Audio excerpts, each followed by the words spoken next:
Transparency is of the utmost importance when imposing curfew, says Sri Lanka Human Rights Commission. 5 bullets found opposite the house of a jailer attached to the Busa prison with his name on them. Special concessions on loans given to state employees due to the COVID-19 pandemic ends from this month. Body cam footage of another fatal shooting in Atlanta. Protests continue in the US.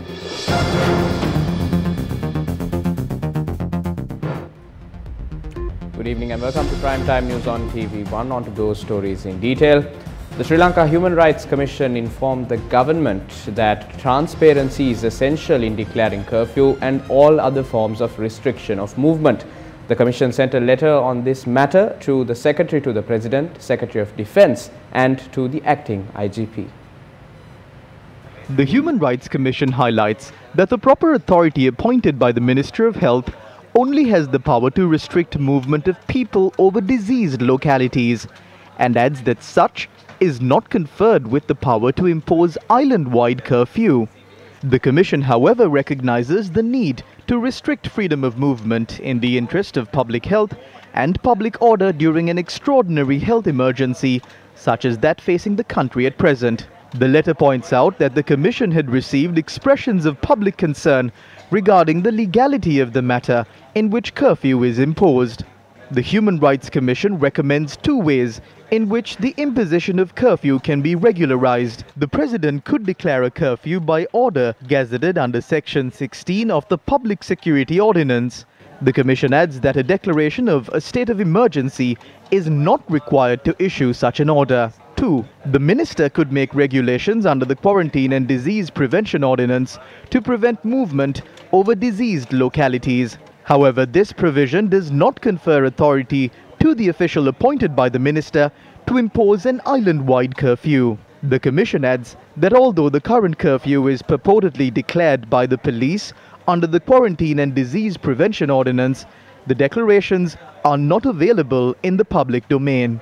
In the letter, the Human Rights Commission stressed on the need for restrictions of movement in the country to be imposed in a manner compatible with constitutional provisions and international human rights obligations of Sri Lanka. Now, a broad discourse has emerged on the goings-on within prisons. Over the past few days, raids were carried out across the island in prisons that are situated, and mobile phones, drugs and several other illegal items were seized. Now, meanwhile, bullets bearing the name of a jailer attached to the Busa prison had been left at his doorstep. The jailer had found the bullets left in front of his home when he was heading to work at 6:20 this morning. The police stated that a total of 5 T-56 bullets with the jailer's name written on them were found. A team including the officer in charge of the Gaul Divisional Criminal Investigation Department had carried out investigations. Police canines were also used to aid investigations. In a raid carried out at the Busa prison on the 6th of June, 2 phones, 2 SIM cards, a phone charger and a hands-free headset had been found in the cell belonging to alleged organized criminal Kanjipani Imran. While this chief jailer had also been part of this raid, he has also led several other raids within the prison in the past. Meanwhile, a suspect has been arrested carrying illegal items to the Varyapola prison. The suspect had been arrested in Ganevatta. The police stated that the individual had in his possession 5 mobile phones, 5 chargers, 2.5 grams of heroin, 2 grams of tobacco and a bottle of alcohol. Speaking to the police, the suspect stated that the securely packaged items were to be dumped into the sewage outlet of the Varyapola prison.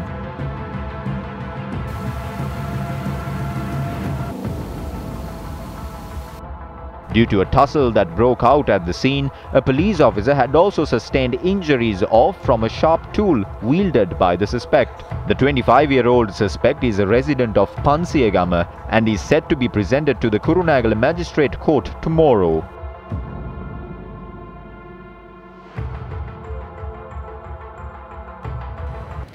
On to another story that has been making the headlines as of late. The mortal remains of the state intelligence officer who was killed in a road accident in Thumulla was brought to his residence in Ginidamana, Sevanagala, Polonnaruwa.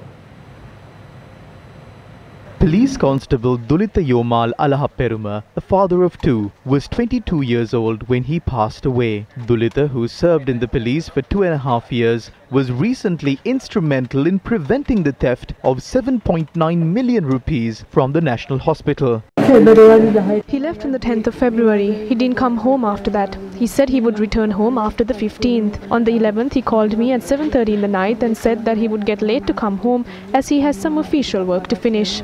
That is all he said, and then he did not contact me. I'm proud of what my son accomplished within 22 years.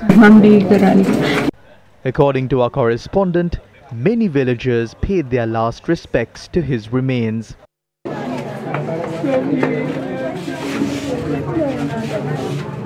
On the night of the 11th of this month, Alahaperuma, along with another police officer attached to the State Intelligence Service, were travelling on a motorbike when they were hit by a defender.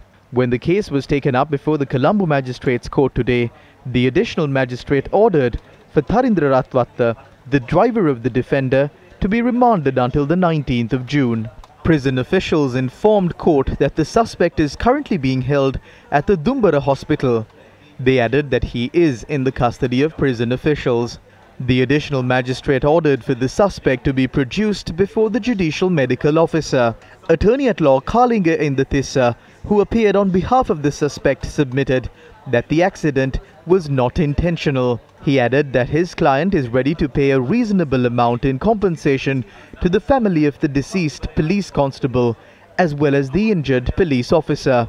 Appearing for the police department, DIG Ajit Rohana informed court that one police constable is still being treated in hospital. Since there is a lot of CCTV footage to be examined, we are hoping to launch an investigation on the CCTV data as well, which will reveal the location where the suspect came from and other related evidence.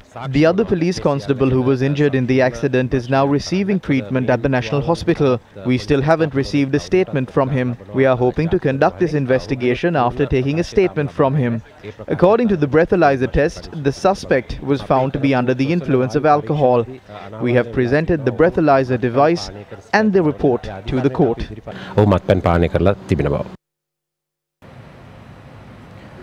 Moving on from that story, opinions were expressed regarding a few of the issues that arose in the country over the past few days. The security in Colombo has dropped to the level where a location in Ratmalana with police protection had been attacked by an armed group. Isn't this a bad example? A few days ago there was a death at Independence Square. Was it a murder? Many are confused and scared. Was it suicide? There is a debate.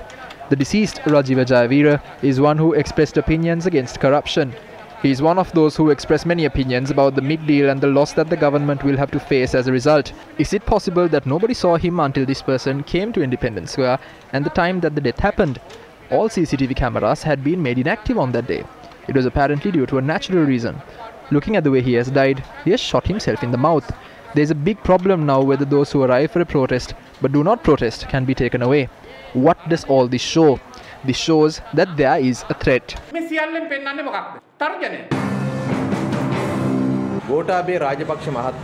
When the Defence Council exists, President Gotabaya Rajapaksa gazetted a new presidential task force to establish a disciplined, virtuous and a lawful society comprising the very members of the Defence Council. What happened within 10 days of the task force being established?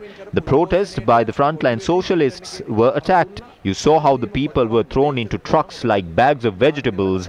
You saw how they threw a woman into a police vehicle. On the other hand, an official who worked at Sri Lankan Airlines suddenly loses his life, and he is someone who was an online journalist. This is suspicious. There is no CCTV footage of that yet. On the other hand, the president of the Three-Wheeler Drivers Association is murdered by Caesars after 2 days after speaking to the president. This is also suspicious. Once this task force was appointed, you can now see that these people are being killed and these protests are being attacked. We ask the people to take note that these institutions arose with an election looming.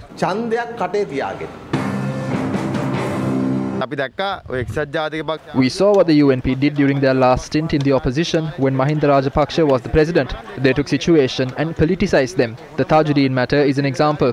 They locked up innocent police officers. They were trying to take situations that arise in society to gain political mileage. We ask that this not be the case. The police have clearly launched an investigation into this matter and the law will be instituted accordingly. The situation today is that they are looking to politicize everything.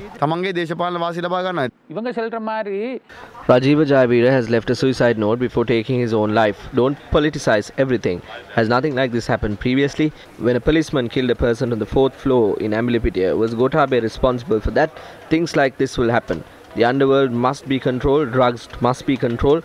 A few days ago, more than 100 mobile phones were found in the Nigama prison alone. Are you saying that all this happened after the president came into office? This itself is a pandemic. Meanwhile, President's Counsel Ali Sabri spoke about the presidential task force appointed to protect archaeological sites in the east. He expressed these views speaking on the Ediroli program on our sister channel Shakti TV. My personal opinion is that since 1/3 of the population in the east are Muslims, 1/3 are Tamils and 1/3 are Sinhalese, it would be good if there is a Tamil and a Muslim representative in the committee to speak about this. We have made our stance known regarding this matter. Those were the views expressed by various people representing various factions, including Dr. Nalinda Jayathis, the candidate of the National People's Power. Moving on to yet another related event now, an event organized to hand out scholarships to students by former President Maithripala Sirisena was stopped today. This was after the Elections Commission officials informed the organizers that holding this event is against the election laws of the country. The Maithripala Sirisena Foundation had organized for scholarships to be handed over to 360 students who are qualified to enter universities. The event was due to be held at the Pulasti Buddhi Mandapa.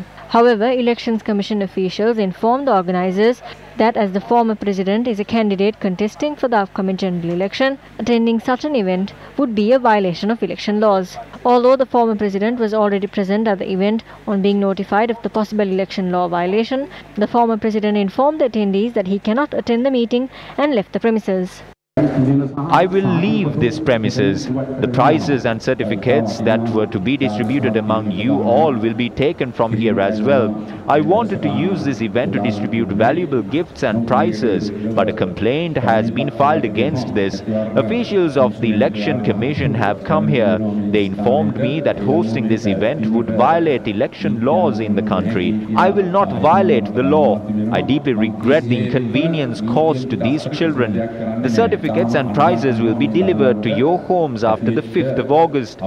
As the former president, I will never violate the law.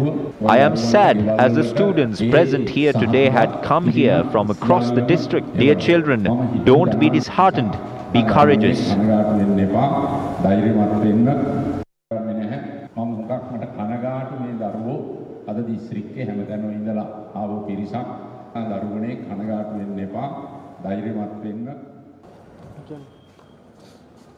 However, Professor Gamini Ranasinghe from the Jayawardhanapura University addressed the students attending the event. Sri Lanka Podujana Peramuna candidate Vasudeva Nanayakkara says that regardless of whether the SLPP secures a 2/3 majority, if the SLPP obtains a greater number of seats than the J.R. Jayawardena government in 1977, a new constitution must be passed. Now, to jog your memory, the UNP secured 50.92% of the total votes at the 1977 general election. The election system in this country has been made in a way that no single party can secure a 2/3 majority. So I think if we can secure a similar number of votes as the government of J.R. Jayawardena who passed the constitution, we can use that fact and convene the Constitutional Council despite the 2/3 requirement, because under the current election system we cannot secure a 2/3 majority. This is a serious statement. Are you saying that even if you don't have a two-thirds majority in Parliament, you would go for a constitutional amendment? We must convene a constitutional council. But according to our constitution, any amendment to the constitution should be passed by a two-thirds majority. If the constitution that stipulates the requirement of a two-thirds majority also introduced an election system that does not allow any party to secure a two-thirds majority, how can the people of this country exercise their sovereignty? But you are saying that despite securing a two-thirds majority or failing to do so, we must amend the constitution. That is my legal political opinion. But if the constitution is amended outside the stipulated procedure, wouldn't that be an arbitrary course of action? No, we will have to consider the provisions of this constitution in the context of the previous constitution and the election system it was based on. This is in a way a rebellious idea. That is what we did in 1972. In 72 we were not concerned with securing a two-thirds majority. But you had a two-third majority in 72. We had a majority according to the election system in place then. But even if we didn't, we had the right to act upon the sovereignty of the people.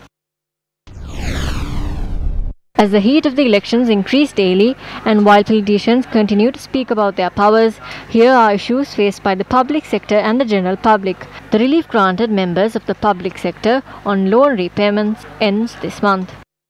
The Secretary to the Ministry of Public Administrations and Internal Affairs stated that the relief granted to the public sector will end this month. The Secretary to the Ministry added, the loan repayments and interest will be charged from salaries beginning this month.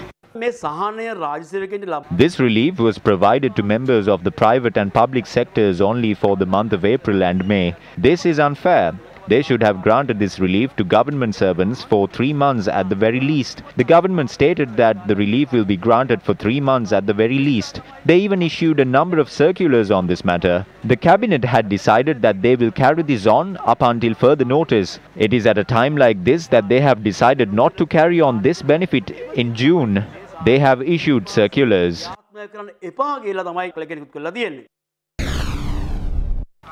Meanwhile, health officials have begun to protest requesting for overtime pay for their working hours. Nurses in several hospitals in the southern province refrained from engaging in their duties from 7 this morning for 5 hours, requesting a fair solution for this issue.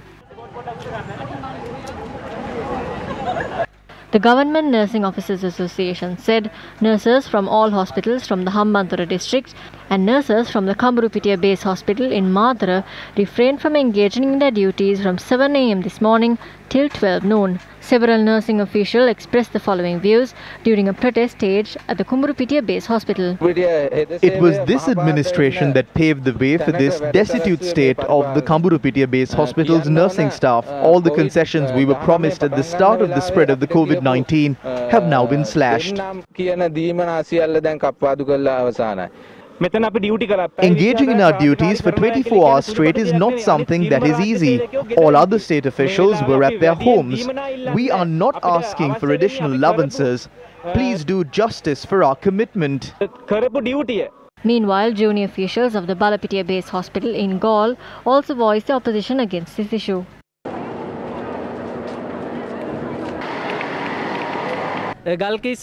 They have spent 89 million rupees on the Calido beach. On the other hand, they are spending millions of rupees for the construction of cricket stadiums. Also, hundreds of thousands of rupees are being spent for the election. There are enough provisions to safeguard their political outlook, but nothing for the health sector, whose members were called heroes. We request this government to solve these issues. We are staging these protests for the 4th consecutive day since there has been no response from the authorities. The health workers, who were once called heroes, now have to take to the streets and ask for the overtime payment that they deserve.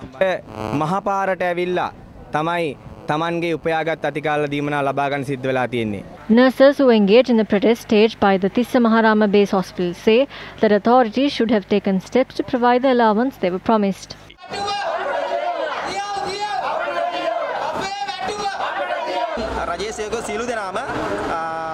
At a time where all state officials were at home in April, we worked for 24 hours, not even taking the curfew into consideration. We are working for the money that we worked for because we work with death being very close to us. Newsfirst inquired of this matter from the Director of Health in the Southern Province, Specialist Dr. Chandima Siritunga. According to him, nursing officers have refrained from engaging in their duties due to overtime payment issue and that concessions for the month of March have been added to their salary for the month of April. Adding further, he said that overtime payments and other allowances for the month of April will be added to the salary of the month of June.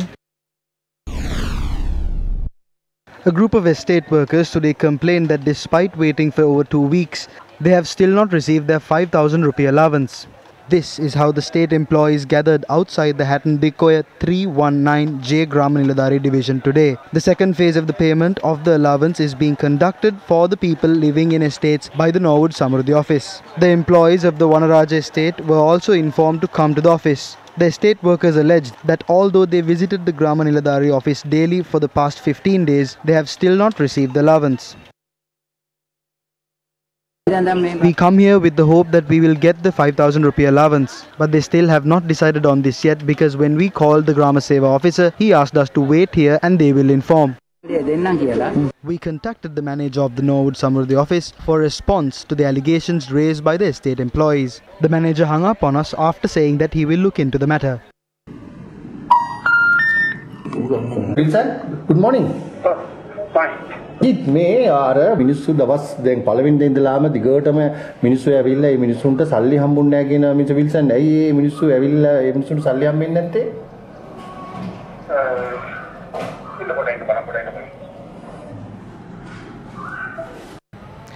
Such is the plight of several state sector employees and the general public of the country. Moving on in more news, President Gotabaya Rajapaksa has stated that state banks must contribute in the efforts to rebuild the country's economy. The President expressed these views at a progress review meeting held with state banks at the Presidential Secretariat this morning. During the meeting, the President had pointed out that the economic growth rate, which stood at 7% to 8% before 2015, had fallen to 2% come 2019. The President had stated that in the wake of the global economic collapse with the spread of the COVID-19 pandemic, that this situation has worsened.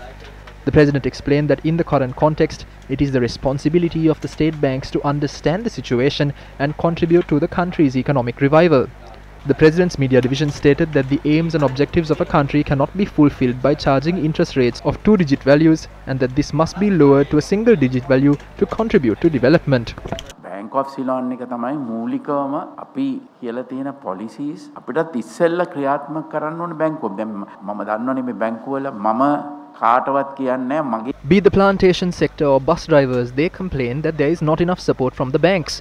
The Bank of Ceylon is the main bank that has to implement our policies even before we say so. I have never said to the banks to give loans to my catchers, to my relatives or to politicians. That is not what I am saying. I am asking you to give it to the public. I don't understand why this isn't being done. Personal problems here where the incumbent AGMs are opposed to the appointed general manager, these are not my concerns. If that is the case, all may be removed and those from outside could be appointed. I have no problem. I am doing this for the country. I am not asking you to give money to my relatives. Have you ever heard me say that? To come out of this situation, we need to find new methods. If the bank doesn't support, we can't do this. We can't block things. We must take this forward. The central bank and the normal banks, we have to think like this. If we don't, we can't move the economy forward. අපේ normal බැංකුත් එහෙම හිතන්න ඕන.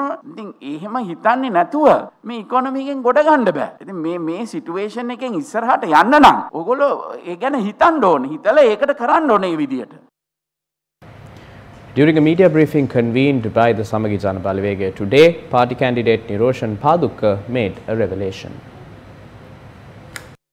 අධ්‍යාපන අමාත්‍යාංශයේ පාසල් විවෘත කරන්න ඉස්සෙල්ලා ටෙන්ඩර් එකක් දැම්මා පාසල් වලට එන දරුවන්ගේ උණ බැලීම සඳහා thermometer. The Ministry of Education called for tenders for the purchasing of thermometers for school children even before schools reopened. The documents pertaining to the tender is in my possession. According to the document, the tender was awarded to the party that was listed 13th in the order. Instead of rightfully awarding the contract to the company coming in first or second, it is awarded to the 13th. Students are deprived of their health as well. They are looting 22 million rupees from your children's future.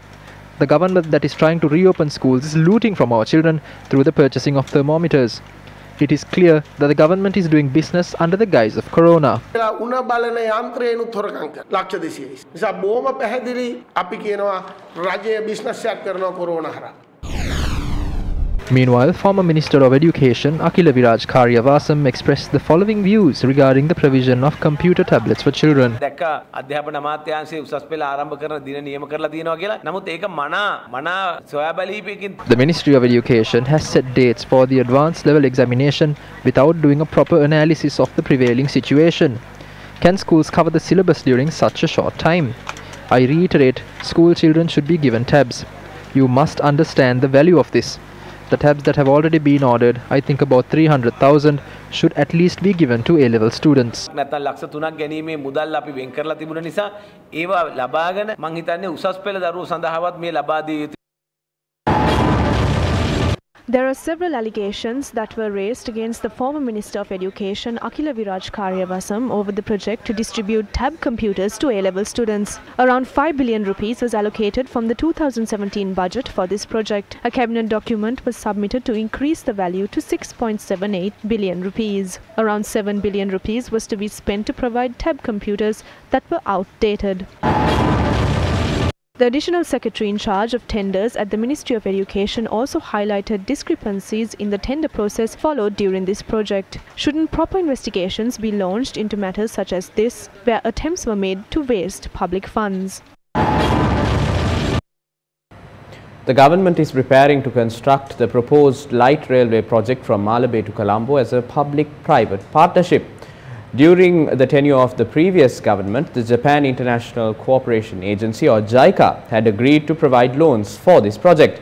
However, Secretary to the Ministry of Water Resources and Housing, Dr. Priyatbandu Wickrama, said that expressions of interest from international companies have been called in to select a new investor. The Japan International Cooperation Agency or JICA is one of the oldest funders of development projects in Sri Lanka. Under the previous administration, they agreed to provide 48 billion rupees for a light rail project. The Japanese government, who have helped us the most for the past 70 years since the 1950s, have sent a clear warning to this government. On the 7th of May, the Japanese Ministry of Finance sent a letter regarding 3 projects. The government has requested for a debt moratorium on the loans due to Japan. Also, there was a proposal to construct an LNG power plant in Keravalapitia during the previous government. Japan had said that they are seriously considering the light rail project launched by my ministry back then. What have they said in this diplomatic language? Japan is saying they are frustrated of the corrupt financial policies of this government and corrupt manner in which the government is carrying out their projects. The people of this country were eagerly awaiting for the traffic from Kaduwala to Fort to be stopped from the Parliament Road and to travel in this JICA train. We had to repay this loan only after 15 years. The interest rate was 0.1%. The current Minister of Urban Development, together with a group of corrupt officials, stopped this project, and now they are looking for Chinese companies to finance this project at a 6% interest rate. Are they stopping this project after conducting some sort of a study? Have they re-examined the feasibility study and found out that this project is not a sound one? Why was this stopped? Now Japan is saying that if we are asking them for concessional loans, and if we are saying that we don't want the money for this project that we have been planning for so long, then they will not agree with us to provide loans for any other needs. Where have we fallen to? What has happened to this country?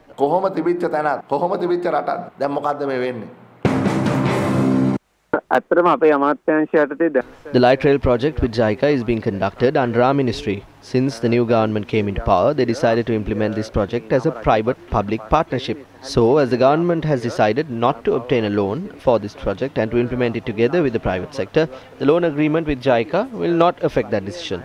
We hope to call in for expressions of interest from the private sector for this light rail project. This project may be delayed by about a year.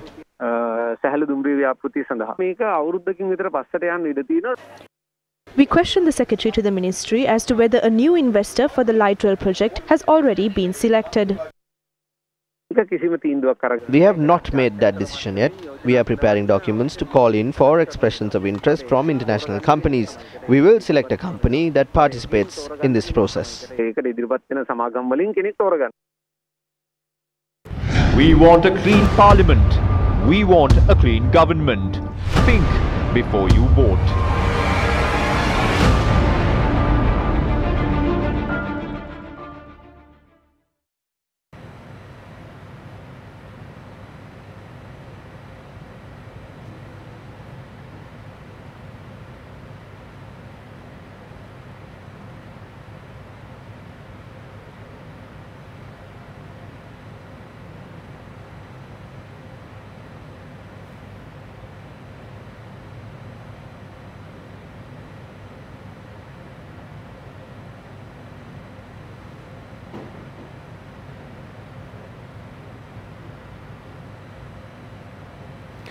In more news, the Employee Provident Fund is one which has been created as a means to save funds for working class men and women to be utilized in the future once he or she retires. A plethora of anomalies and questions arose regarding various transactions which took place within this fund, created for the sole purpose of allowing retired citizens to live a burden-free life on a financial aspect. After various revelations came to light following the central bank bond scam and various other matters, investing in the fund at the Colombo Stock Exchange was temporarily suspended. Subsequently, approval was granted for limited amounts to be invested in the fund, and at present, talks are underway to widen that limit further.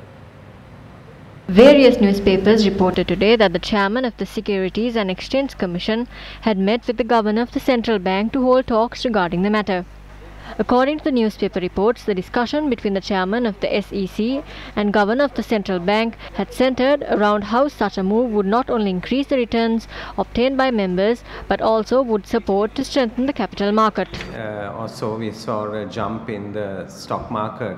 The S&P in particular went up by about 15 or 16 percentage points, and it was after the stock market had been closed continuously for 3 months, which was a bit unprecedented for Sri Lanka, and in very few countries in the world this has happened. And therefore, stock market needs to recover, but it needs to recover in an orderly way.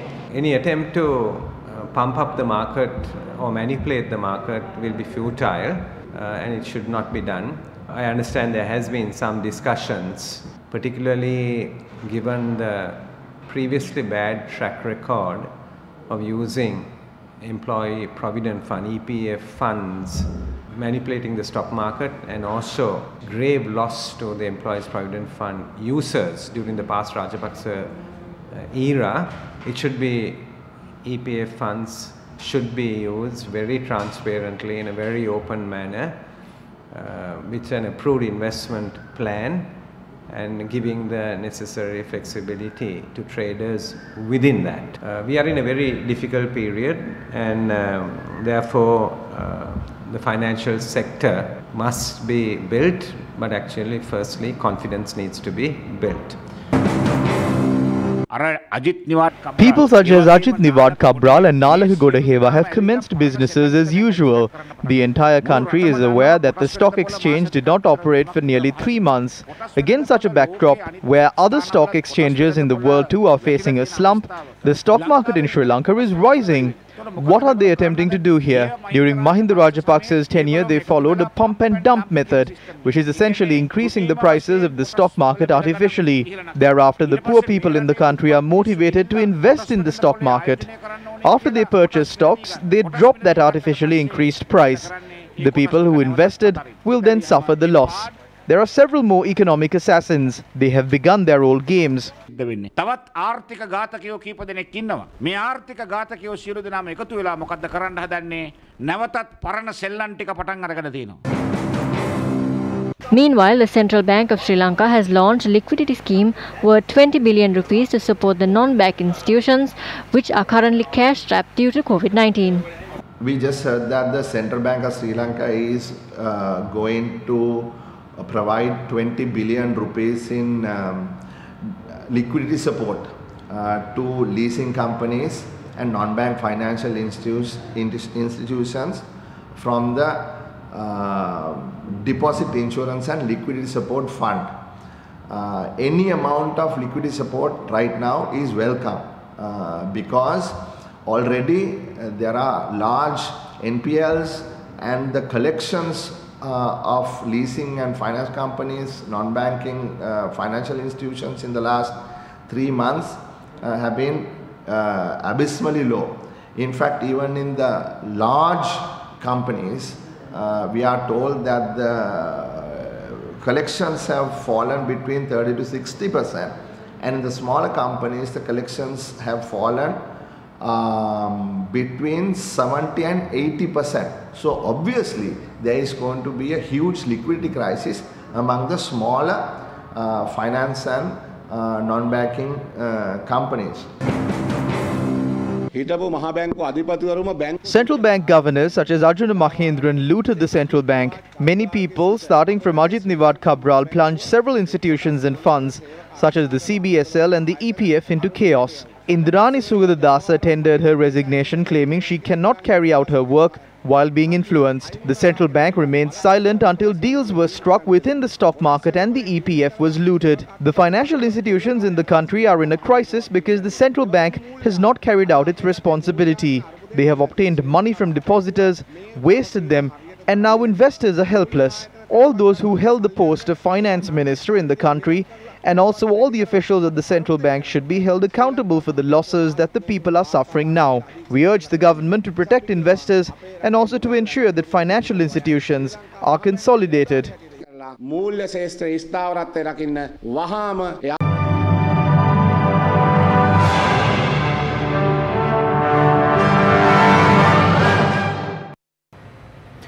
The leader of the Samagi Jana Balawegaya, Sajith Premadasa, has committed to providing 25% of the nominations at the upcoming elections to the youth.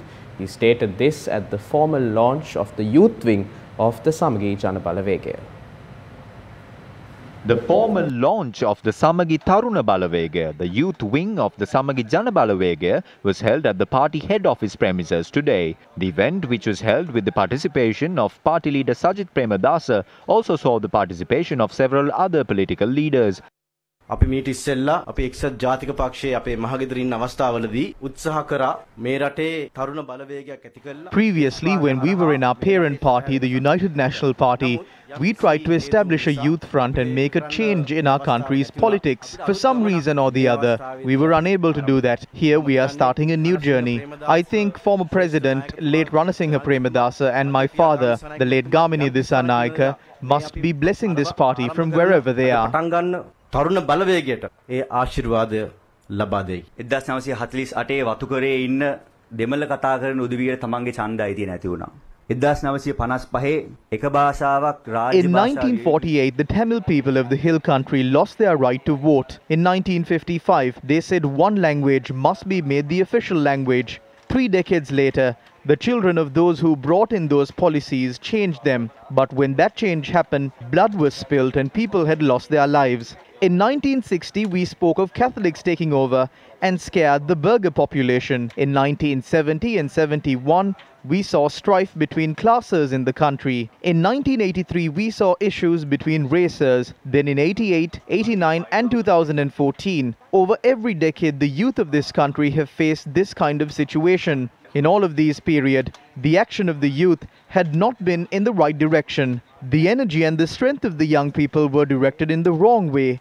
Why is that? It is because our leaders didn't give our youth decision-making power. By creating balakayas of different colors, they simply made the way for royal princes to ascend to the royal throne. There was no empowerment of the youth. Prosperity was only for the prince, but not for the youth of Beliatta or Tangol. So we hope that through the Samagi Taruna Balawegaya, that the youth engaged in politics on the ground can gain prosperity. සමගි තරු බලවේගයෙන් මේ සෞභාග්‍ය භූමි දේශපාලනය කරන තරුණයන්ට ලැබෙයි කියලා. The youth proclamation of the Samagi Taruna Balawegaya was then signed. Party leader Sajith Premadasa then proceeded to launch the Youth Front's official website. The website was launched based on an initiative of Namal Vijay Munisoisa. අප රටේ තරුණ තරුණියන් යෞවනියන් දස ලක්ෂයක What we are seeing here is the historic launch of the movement to mobilize 1 million youth.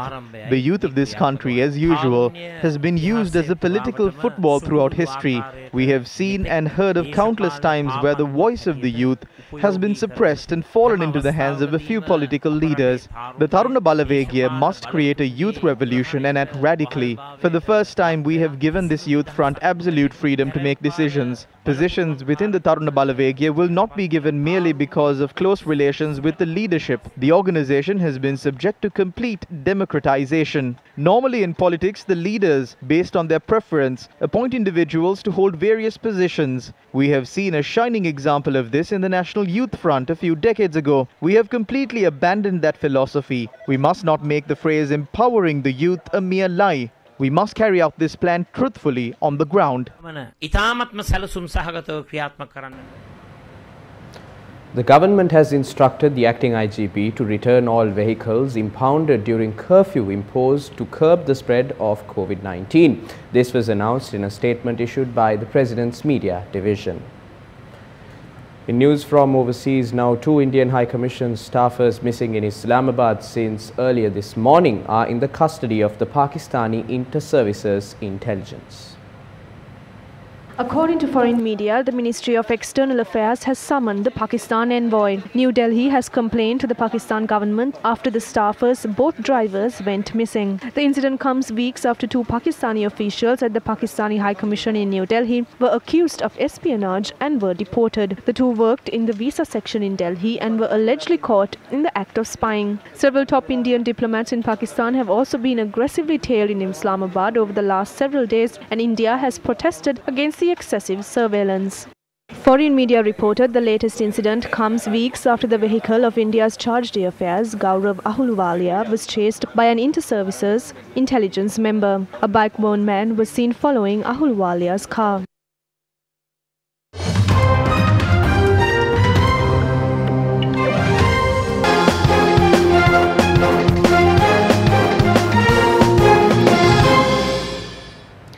To sports news, following a Newsfirst expose, the Minister of Sports instructed Sri Lanka Cricket to ensure the documents stored at the Ketharama grounds, which may be required for a probe on SLC, not to end up in the hands of destruction.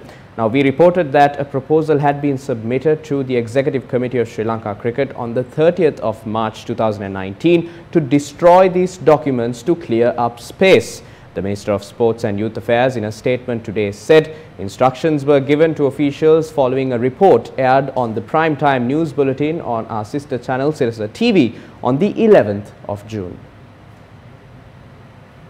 The statement from the ministry with regard to a report titled Sri Lanka Cricket on a Mission to Conceal Information said the attention of the sports minister was drawn towards a news report which cited an SLC ex-co decision to destroy all the documents of SLC using provisions of the Right to Information Act. The statement said that if there are documents classified as important for an investigation, it is an offence to destroy those documents. The ministry said Sri Lanka Cricket was instructed to ensure the documents that need to be preserved are not destroyed under any circumstance.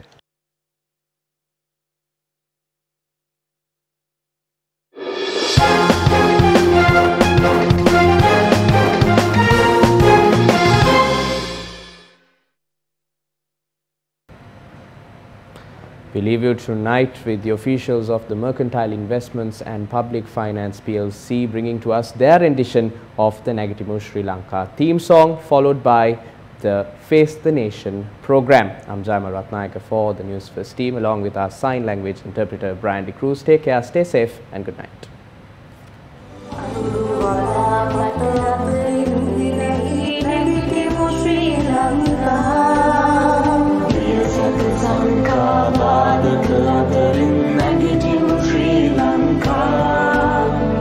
හිතමු ඉදිරියමය කාවන්ව හැම නැගිටිමු ශ්‍රී ලංකා හෙට ඉනිවන නව ලෝකය හමුවේ නැගිටිමු ශ්‍රී ලංකා නැගිටිමු ශ්‍රී ලංකා